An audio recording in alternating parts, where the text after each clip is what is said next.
Welcome to EPG Pathshala. Today we are going to discuss on nuclear energy by nuclear fusion process. Nuclear fusion is the reverse of nuclear fission. In this process, the light nuclei are combined to form the heavy nuclei with the production of huge amount of energy. Since Second World War, scientists are putting efforts to commercialize the nuclear reactors based on the nuclear fusion, because the fuel used in this can be heavy water from the sea, and the byproducts produced are free from radioactive waste, which is a problem or a challenge in the nuclear fission based nuclear reactors. The nuclear fusion is naturally occurring inside the stars. So, in this module, we will be looking at how this occurs inside the star, what are the reactions occur.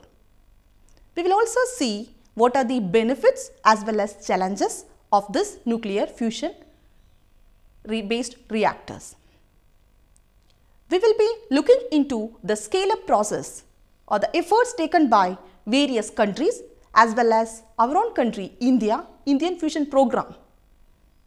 In India, the Institute of Plasma Research, the scientists from this institute are working out, or they are laying out the roadmap for the commercialization of nuclear reactor, for the nuclear reactor based on the nuclear fusion for the electricity production. And one of the estimate from their side says that if it is possible, it will be able to produce electricity with a cost of rupees 5 to 10 per kilowatt hour. Fusion is the reverse of nuclear fission. So, the two atoms overcome their natural repulsion and fuse, yielding a reaction that produces an amount of energy. So, this process is known as nuclear fusion. It occurs in nature in the stars, including our sun. It is a natural process there. This process by which the sun undergoes to release the enormous amount of energy, a fraction of which eventually reaches our earth. The production of energy from fusion on earth is more challenging than in the sun. The enormous sun heat and gravitational pressure compress the nuclei of particular atoms into heavier nuclei, releasing the energy. The single proton nuclei of two hydrogen isotopes, for instance, are fused together as to create the heavier nuclei of helium and a neutron. In that conversion, a small amount of mass is also lost, transformed into energy. It can be quantified with E is equal to mc square. So, fusion occurs when light atoms interact to form a heavier atom in reactions like deuterium to deuterium atoms collide to form helium-3 and a neutron while releasing 3.2 million electron volts of energy. For over 50 years, researchers have pursued the goal of achieving controlled thermonuclear fusion on a scale suited for commercial power production. Since the reactants are two positively charged nuclei, they must have high kinetic energies to overcome their mutual repulsion. These high energies imply a gaseous state with enormously high temperature, a condition known as plasma.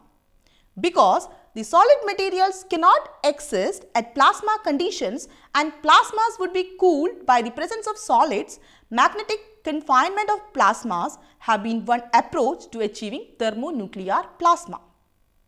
Large experimental devices called stellarators, tokamaks and mirror machines have been built to help solve the problems inherent in achieving large-scale fusion reactions and in stably confining the associated thermonuclear plasma. Let us see the fusion energy reactions.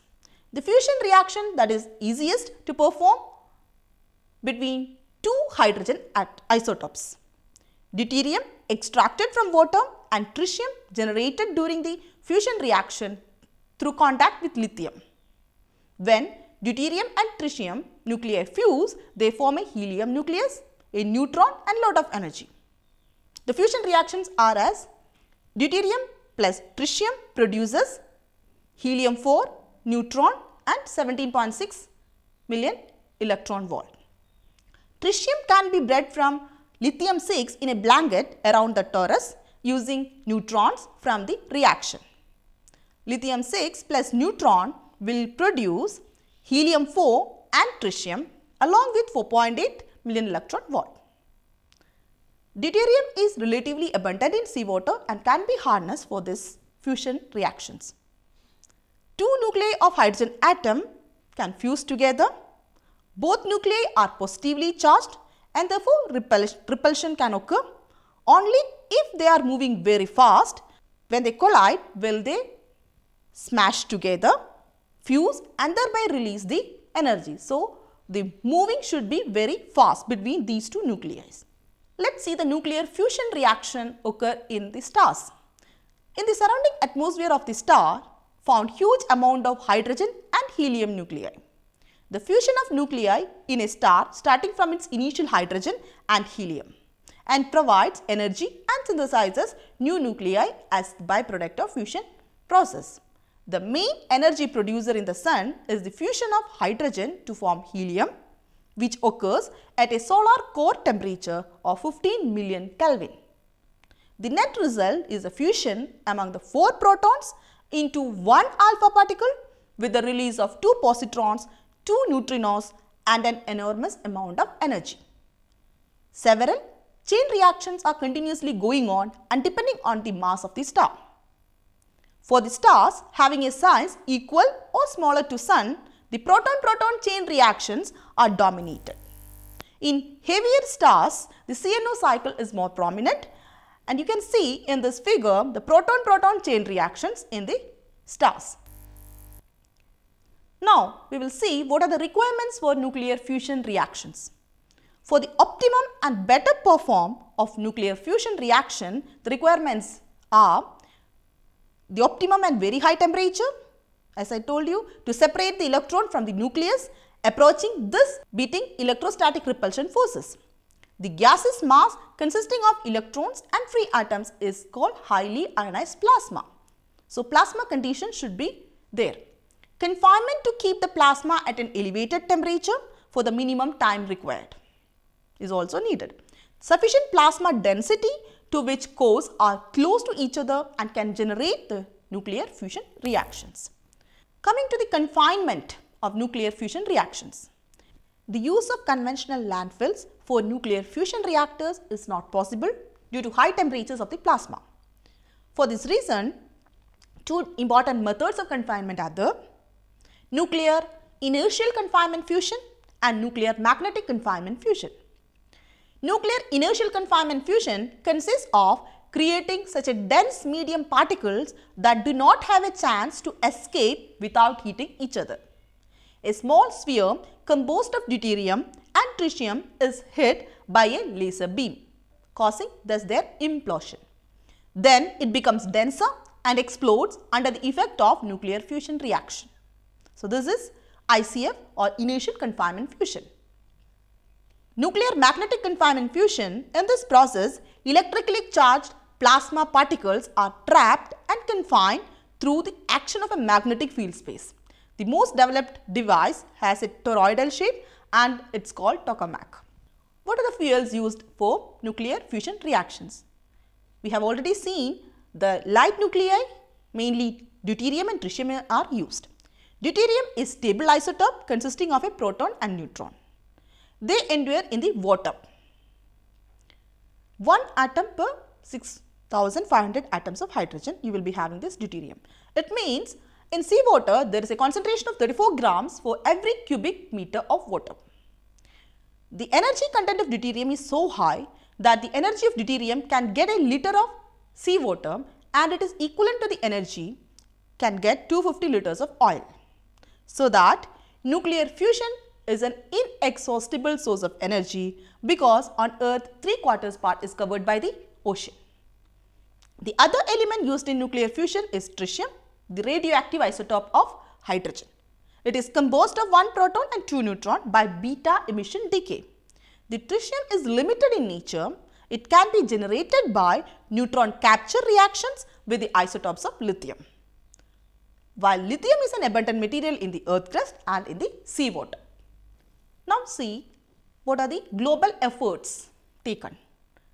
It has proven practicable in a small reactor. That means the nuclear fusion process has proven practicable in small reactor joint European torus, where 16 megawatt was produced quickly and 5 megawatt was sustained in 1987. This work is now being scaled up globally with the International Thermonuclear Experimental Reactor ITER, which is being installed in France. Let's see about this ITER project. International Thermonuclear Experimental Reactor project underway in France, contributing 10% of the hardware subsystems needed to build it. The multi-million euro project is known as ITER or the Way in Latin. The aim is to produce energy for nuclear reactions like those that of the sun. The project will be based or focused in France, follows years of talks between the countries like South Korea, Russia, China, European Union, US, India and Japan. The proposed ITER reactor is shaped like a donut. A Russian conceived design referred to as a tokamak deuterium and tritium isotopes of hydrogen are fed into the reactor and heated to 100 million Celsius. A powerful magnetic field holds hot plasma or gas away from the walls and squeezes to initiate fusion. ITER hopes to do this in bursts of 500 seconds. A commercial reactor would have to run for prolonged periods. In this commercial reactor, energetic neutrons are absorbed in a surrounding blanket to drive steam turbine system. So, you can see in this figure, the deuterium-tritium fuel mixture is injected, which is denoted by the number 1, into a chamber, that is a system of confinement. It goes into plasma state and burns, that is the denoted by number 2. In doing so, the reactor produces ash and energy in the form of fast particles or radiance, denoted in the there in number 3. The energy produced in the form of charged particles and radiance is absorbed in a special component, the first wall, which as its name illustrates, the first material element encountered by the plasma. The energy which appears in the form of kinetic energy in neutrons is for this part converted into heat in the breeding blanket, that is denoted in the figure as number 4, which is the element beyond the first wall, but nevertheless inside the vacuum chamber. The vacuum chamber itself is the component enclosing the area where the fusion reaction takes place. The first wall, blanket and vacuum chamber are obviously cooled down by a heat extraction system.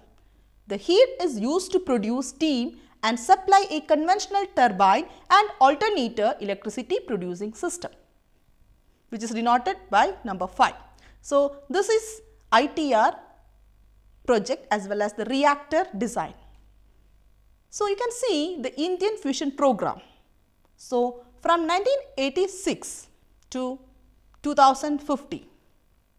So, 1986 Aditya tokamak, then it moved to steady state physics and related technologies in 2004. Then we thought of participating in ITER in 2005, fusion test reactor proposed in 2022, and the technologies, reactor process, components, materials, the qualification test or the demonstration is proposed in 2030, and finally our plan to have a fusion power reactor in 2050. Some of the estimates says that the power generated through fusion will be about 70 gigawatt electrons by 2100. The Gujarat-based Institute for Plasma Research has been at the forefront of researching application of nuclear fusion for power generation in India. Starting with, I told you, the Aditya tokamak that it developed and has been operating since 1980s, it recently completed building its successor, that is a steady state superconducting tokamak, that is SST1, as I told you, in 2004. In addition, India is also a partner member in the ambitious ITER project, which is underway in France. So, this figure is the components of a fusion reactor. The scale up of the fusion process to the commercial range. So, if the ITER or the ITER, if the ITER will be a success, a significant fusion potential will soon be realized. This uses magnetic confinement approach in a device distinguished as tokamak, and I have already told you the details of this design. So, the ITER will use magnetic confinement approach in a device distinguished as tokamak, where the fuels are introduced into and confined in a vacuum chamber and heated to temperature exceeding 1000 million degrees. Under those conditions, the fusion fuels convert a gas-like form of electrically charged matter known as plasma. This will test the capacity of magnetic confinement to keep the plasma in place at very high density and temperature for a long enough time for the reaction to take place. They started to construct ITER in 2009 to produce 500 megawatt of thermal energy by 2025. Their principal goal: recognize strategies for addressing several safety issues, scientific and technical problems that engineers will have to overcome to make fusion viable as a large-scale energy provider. Coming to its benefits, this energy, whether it is safe or not. Several studies have examined the possible consequence of fusion energy on the environment and at the potential risk associated with operating large-scale fusion power plants. The results show that fusion can be very safe and sustainable energy source. Fusion has excellent basic safety qualities, among which absence of chain reaction and no generation of long-lived extremely radiotoxic products. The worst possible accident would not be capable of breaching the confinement barriers. Even when a hypothesis is made, those confinement barriers be breached, any accidental radioactive discharge from a fusion power station, in this case, cannot attain the level that would necessitate evacuation of the local population. The inherent safety aspects of a fusion reactor are due to the very low fuel inventory in the reactor while operation and to the rapid cooling that extinguishes the fusion reactions should a malfunction happen.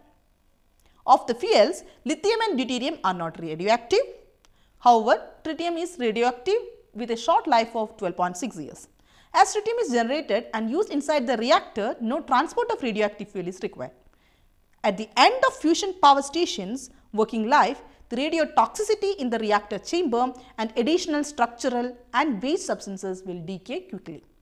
In less than 100 years, the residual activity of these materials would be less than radiotoxicity found in the debris from a traditional coal-fired power station. So, fusion power will not burden society with a long-term toxic waste issue. Similarly, sustainability. Fusion power does not generate any greenhouse gases or other atmospheric pollutants during operation. It offers a route to large-scale baseload energy production with no adverse impact on the climate. The fuel consumption in a fusion power station is very small. To generate 7 billion kilowatt hour of electricity, a 1000 megawatt fusion power plant would consume about 100 kilogram of deuterium and 3 tons of lithium per year. This compares to 1.5 million tons of coal in an equivalent fossil fuel plant. From just 1 kilogram of deuterium obtained from water per day could come abundant electricity to power hundreds of thousands of homes. Fusion offers a virtually unlimited fuel supply with a fuel found in all parts of the earth and no adverse climate change issues. So, the benefits of this technology are: there are no waste production, no greenhouse gases. For a given amount of fuel, the energy released during fusion is around 1 million tons, more than that released in conventional chemical combustion process. Unlimited fuel is available, simple to control, reduce the carbon emission, and also makes an impact on the long-term Indian energy scenario. But the barriers making fusion reactors to work. The principal barrier to a sustained reaction, other than the high cost of electricity required to heat the chamber, is finding a matter that can withstand that much heat for more than a few seconds. Deuterium fusion reactions generate helium, which can produce some of the energy to keep the plasma heated. But the primary source of energy to be derived from the reaction comes from neutrons, which are also generated in the fusion reaction. The fast flying neutrons will hit through the reactor chamber wall into a blanket-like material surrounding the reactor. keeping their energy as heat that can then be utilized to produce power. It will not only neutrons deposit energy in the blanket material, but their impact will turn atoms into the wall and blanket into active forms. The materials will be needed that can extract heat efficiently while surviving the neutron-induced structural weakening for extended periods of time. Methods also will be required for confining the radioactivity induced by neutrons as well as preventing releases of radioactive tritium fuel. The synergy of the plasma with reactor material will generate radioactive dust that needs to be eliminated. Building full-scale fusion generating facilities will need engineering advancements to face challenges. For example, better superconducting magnets and advanced vacuum systems. European Union and Japan are creating International Fusion Materials Irradiation Facility, where possible materials for fusion plant purposes will be produced and tested. Robotic methods for maintenance and repair will also have to be updated. These engineering challenges are significant, and fusion provides many advantages beyond the prospect of its almost limitless supply of fuel.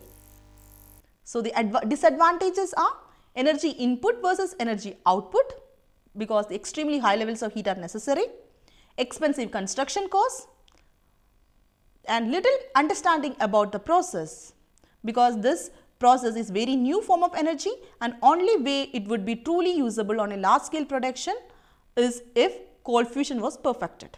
So, to summarize, we have studied about nuclear fusion.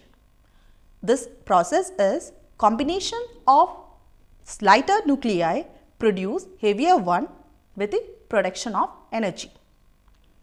This is occurring naturally in the stars. In our sun, the energy production is mainly by this process, and the principle behind this is proton-proton interaction.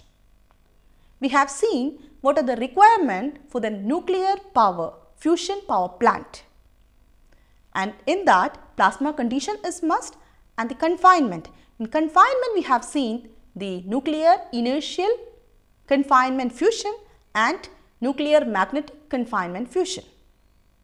We have seen what are the different fuel used in the can be used in the nuclear fusion production, fusion power plant. What are they? Deuterium, tritium and lithium. Since the deuterium is in huge quantity available in the ocean, it can be a very good fuel for the nuclear fusion plant. And also we have seen the global efforts towards this process. We have seen the ITER project, which is to be commercialized, and India is a part of that. We have seen the Indian fusion program, and we have seen that IPR, the Institute of Plasma Research, are working on the different commercial aspects for the production of electricity from the nuclear fusion power plant.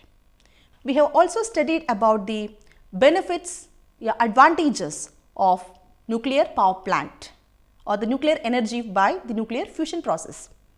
What are they? This is considered to be a safe because it does not produce any waste, it does not produce any greenhouse gases, so it is more or less sustainable.